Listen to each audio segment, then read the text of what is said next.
All right, so this fourth set of excerpts comes from a Latin accompaniment, so let's jump right in.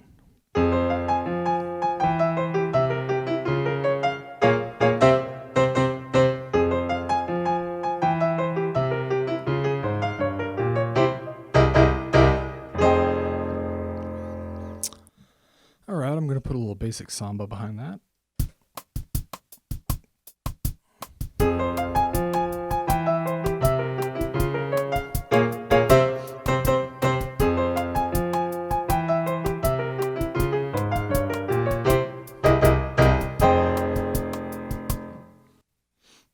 All right, so quickly I'm going to address first the final chord that I put on that, which is a F9 chord. So coming out of this thick boy. Alternatively, you could do,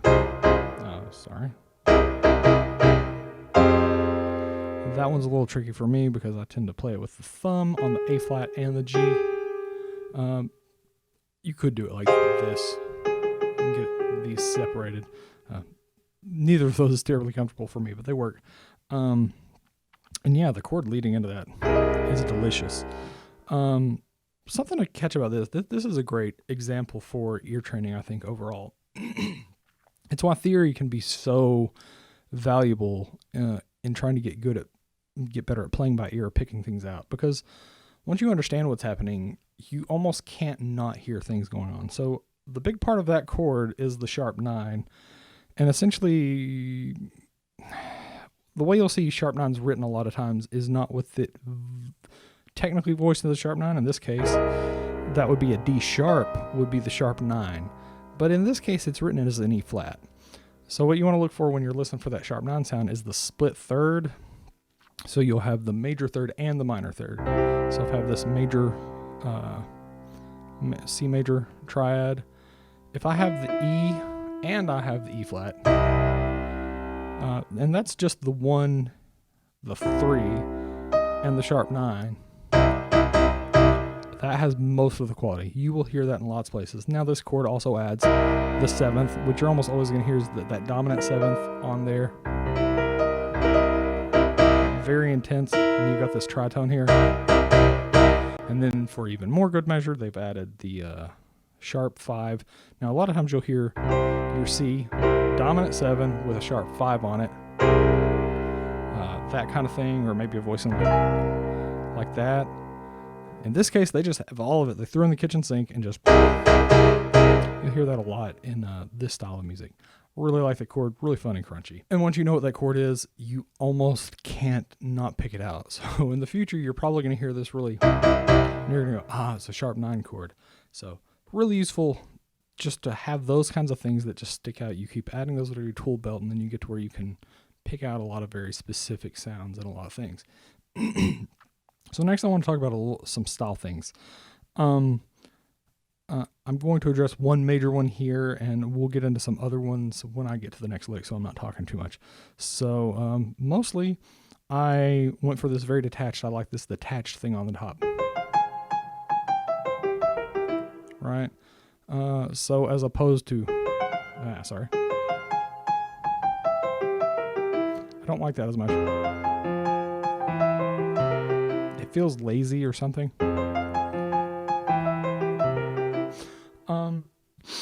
And something that's really interesting about this is that I'm definitely not an expert, for sure not an expert on Latin styles. But this is just something, it's through having played a lot of it, having listened to a lot of it. This is more of an osmosis thing than anything. This is why it's important to listen to music, because you'll pick up a lot of style cues that you just can't have explained all the time. And I realized how much in this and some other styles, when I go to try to explain them for these videos, for other things, when I've talked on Reddit, I'm just like, how do I know this? And then I've got to sort of back up, like reverse engineer how I came to this knowledge, and where I draw that from, so that I can explain to people how to find that for themselves. And really, it's just a lot of listening. So listening to a lot of music and a lot of styles, you'll pick up so many little things through osmosis, and you won't even realize that you've done it until much, much later, when you're just using it and you don't realize how you have it. And that's actually what leads to that weird curse of knowledge problem that a lot of teachers have, where they literally have no idea, not just how they picked up, style things, but stuff like, how did they learn to sight read? How do they learn to read music at all? How do they know, people who can comp well, they just think, well, I've just always been able to do this. I don't know. I just look at chords and I just play. I mean, it's complicated. What's involved in comping from like chord sheets, you can't just tell that to somebody who has zero experience. They don't know how to spell their chords. They don't know what good voicings are. They don't know how to do all the rhythmic stuff. And I'm at a point where for the most part, I can do rhythmic comping kind of on the fly, and I don't think about it, but at least I do know how to think about it and how to get to that point. But yeah, I'm just realizing how much, I've ingested these style things that I've picked up, and just basically listen as much as you can. There's so many music things you pick up just through osmosis, and a lot of style, that's almost the only way you can get it. So I think actually probably one of the better examples of that really shows how important listening is trills. I used this in a post. Somebody who was asking about, they were playing something in a jazzy style, but it was lacking something, and I was having trouble putting into words what it was. And it really made me realize that it's like you can't put certain things into words. You just have to listen. So like with a trill,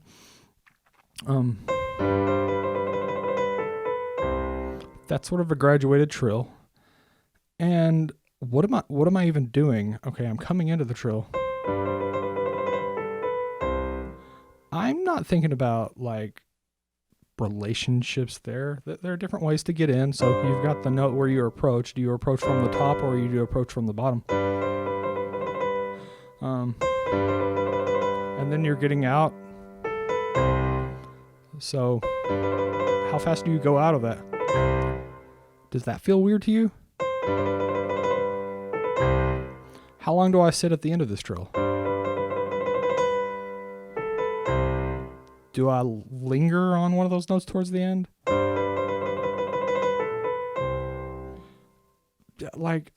And then the biggest thing is the graduated tempo of that. So I'm not just going like it's almost hard for me to do it. How many rotations are on that trill? What's happening? How am I speeding up? You can't put that in words. You have to listen to tons of music, and that's how you pick up style of how to execute trills in different styles of music. And there's just no way for me to put all that into words. You cannot read about that. And then if you don't have an oral concept of what you want your trills to sound like, how are you gonna make that trill sound that way? So soapbox over. Let's move on.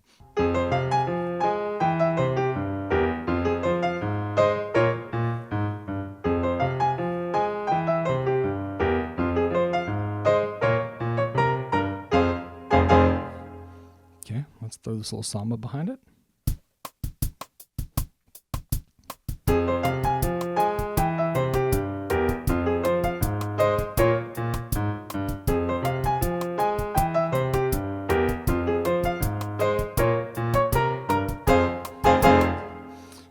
Okay, so now into the real style stuff.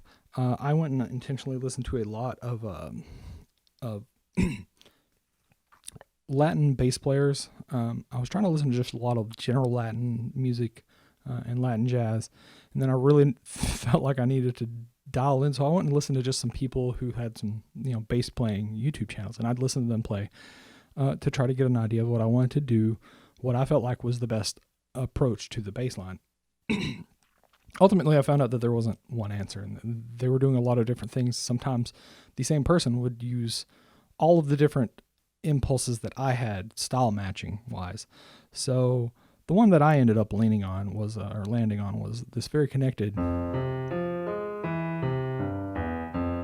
right? And so my left hand is very, very connected, and my right hand is very detached. Now an alternative would be somewhere in the middle where you have this sort of very detached sound.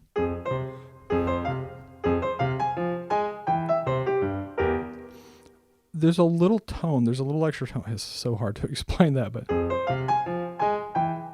I guess the better way to explain it would be I could go all the way, staccato. That's both hands, super staccato. So that middle of the road, I feel like, is playing like a pizzicato upright bass, but leaving a little tone. So you're not muting the string right after, where you're using your finger to mute the string right afterward. I think guitarists could get that, or bass players probably really understand what I'm talking about. But that's another one of those things. Listening to other instruments lets you have an idea of what those instruments sound like doing those things. So anyway, so I landed on the legato version, which is probably the hardest one to do to keep this line smooth. Is probably the most technically taxing, and then you're playing it against a super light and lifted.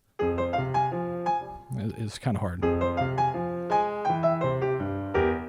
But I kind of think that's the route to go. All right, so before I move on to the next excerpt, I do want to talk about the clave real quick. So what I'm going to use is a 2+3 clave. The thing is, the clave doesn't have a downbeat, so that's kind of complicated. But this is a thing that's important. Sometimes if you're going to do Latin music, practicing over a clave really helps you kind of lock in. And it's sometimes good to not have that downbeat. So, jazz players will sometimes practice with a metronome on 2 and 4 for the same reason.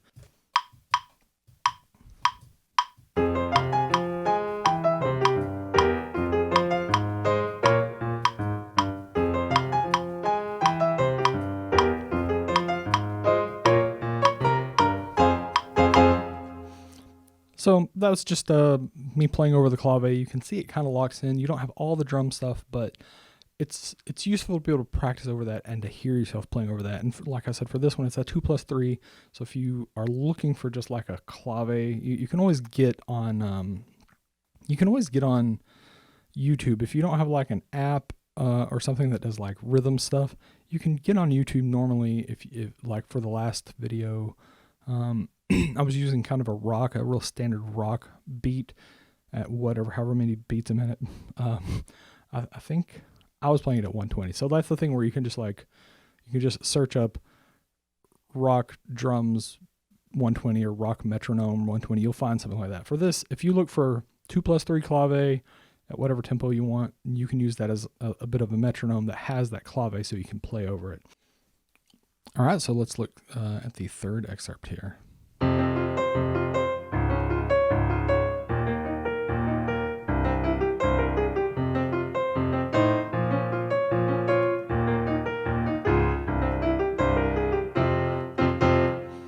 right, a little samba.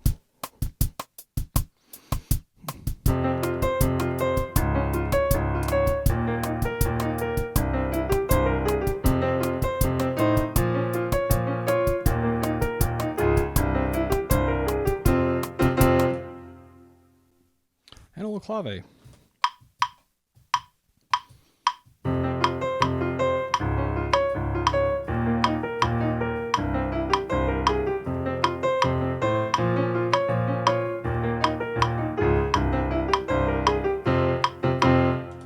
Notice I fell off a little there.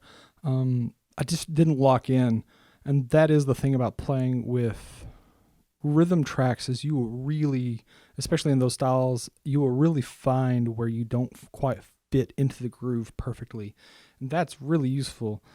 Even with a metronome, you sometimes don't catch that stuff. Metronome's great for a lot of things. I spend most of my time practicing with a metronome, but when you're playing in more pop-inspired styles, playing with a rhythm track of some sort really makes you get in the pocket. It's really important to be able to feel that very distinctly. So, I forgot to mention for all these others, no pedal in any of this. I haven't played any pedal. It's probably most apparent here.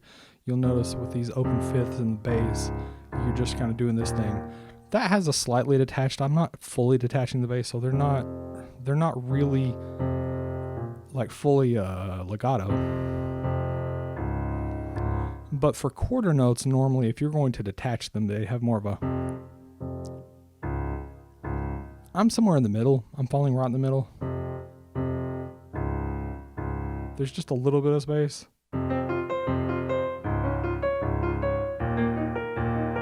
And then another thing that's happening here, I realized I misspoke in my last video because I was talking about slur 2, tongue 2 on wind instruments.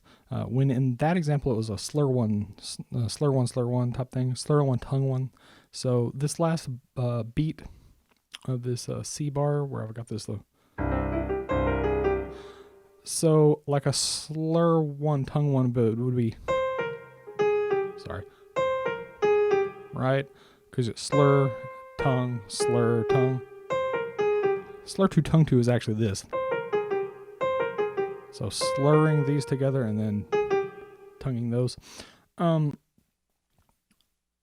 Over here, I'm kind of I'm doing a little bit of that. I'm finding that I want to. Those are detached, and then the beat 4, I'm either doing a slur 2, tongue 2, or I'm just slurring them all the way down. Once again, I'm not sure where that comes from, and that's going to come up in the next excerpt. It's just one of those style things that I have picked up somewhere, and it feels right. So let's look at this last excerpt.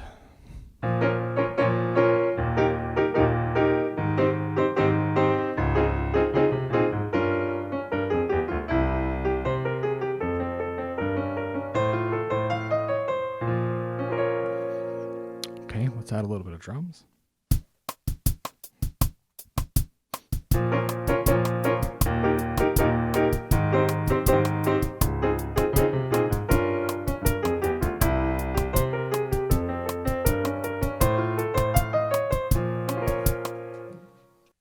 All right, let's see if I can do it with the clave.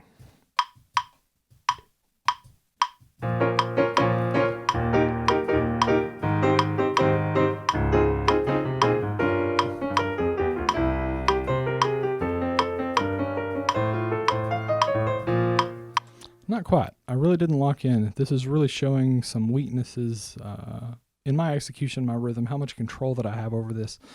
It becomes really apparent in any style where you have subdivisions of a 16th note, things start to fall apart very quickly. So I've got the 1E, 2, so 1E, a 2, 1E, a 2, and, right? That kind of stuff happens in funk. It happens here.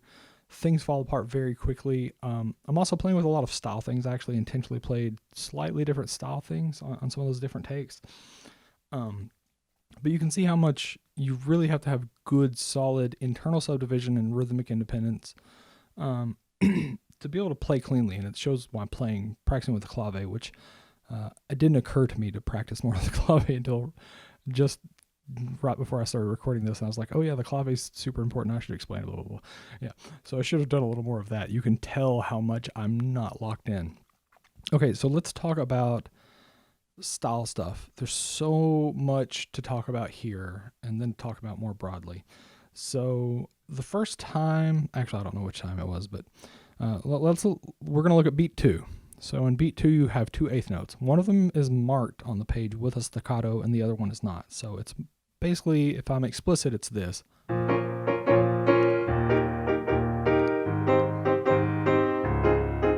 Right? One of those times I intentionally chopped it and made them both staccato. Right? That's a whole effect on its own. You could also shorten your bass to be a little more lifted. Right? So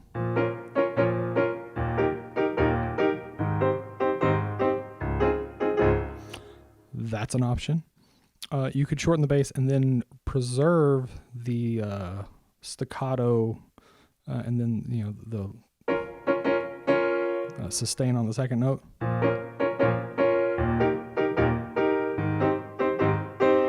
No, I'm exaggerating the staccato in the bass there, but you can do all these different combinations of this and get different feels. And you might actually find that if you were just really leaning into it, full sustain on the bass the way that I tend to for the most part, and sustain on the top part, and then you switch styles, you suddenly have a really intense contrast. So I'm going to lean in as connected as possible and then just jump out, and you'll feel just the bottom drop out in a good way. It's a really useful trick to just change the total feel of your comping. This is especially useful for people not playing accompaniment like with a school or something, but just comping on your own. So let's do this.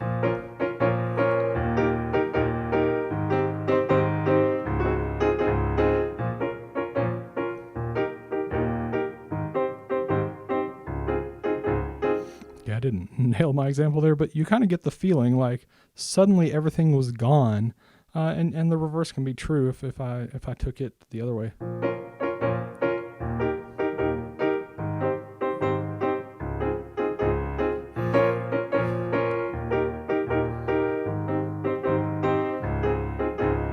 Suddenly it feels a little more lush, I guess, and you can lean into it. It's hard for me not to lean into the dynamics. I made it a little louder too. But yeah, you do want to play with the dynamics of it. I shouldn't have, so that you could hear the clarity of just the distinctions in the articulation. But there's a lot you can do with that. Also notice in this last bar, which by the way, I transcribed this, and a bunch of these I've actually made some slight alterations to the transcription, either because I thought it worked better pedagogically or it worked better for looping, so I slightly changed it so that it would loop better harmonically, things like that. Basically, I changed it because I kind of liked changing what was there. But this last bar with all these 16th notes, after all this connection, suddenly I'm playing those, or after all the disconnection, I'm playing those very connected. So looking at the second line, I'm starting on that G dim chord.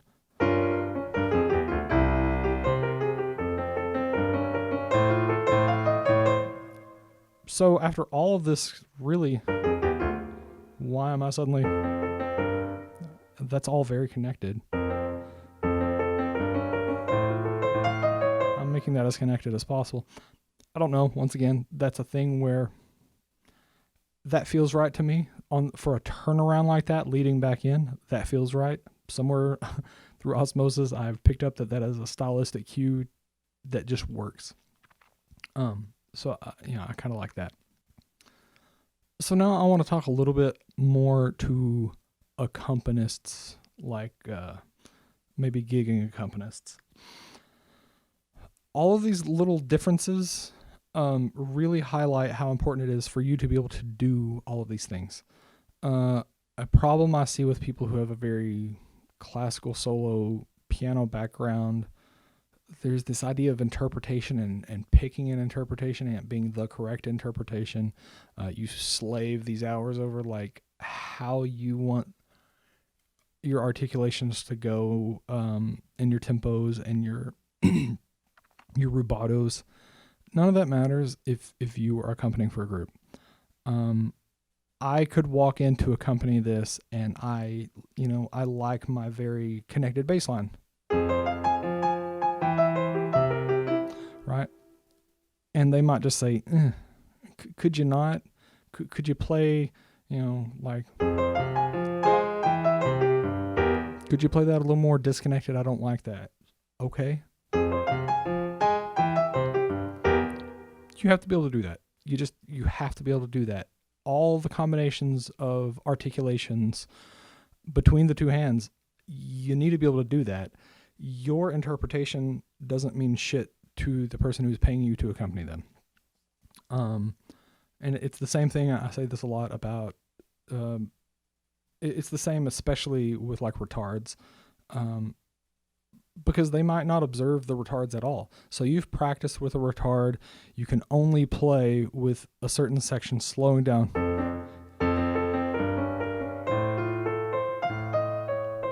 If you can't play that at full tempo and they decide that they are going to ignore the retard there, if there were a retard there, that's a problem for you. Now you can't play it the way that they want it.